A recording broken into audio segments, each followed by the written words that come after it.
Chelsea Green is 100% right. Losing doesn't mean you're buried. So Chelsea Green was on Shaq Wrestling, and the topic of people winning and losing did come up in conversation, with her saying just because somebody is losing doesn't mean they're buried, because somebody in a match has to win and somebody in a match also has to lose. And I feel like today's fandom, and just fandoms overall, like to latch on to buzzwords in order to try to make their point more profound, when in actuality they're not using the terms correctly. Because if somebody loses a match but they're still consistently on TV, that doesn't mean that they're being buried. If anything, they're being a featured part of the television show. Like, if a heel loses, that could be a part of a character or a part of a story, like we've seen in the past with Chelsea Green, for example.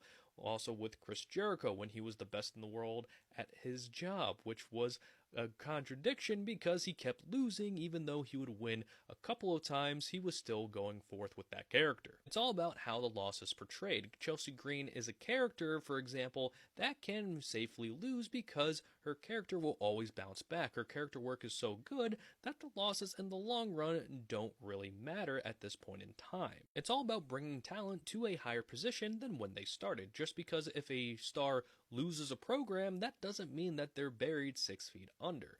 Like, you had Damian Priest defeat Drew McIntyre, but Drew McIntyre wasn't really harmed when that program was over, even though he was the loser of the entire thing. Now, there have been people who've been buried on TV before. Just look at EC3, for example.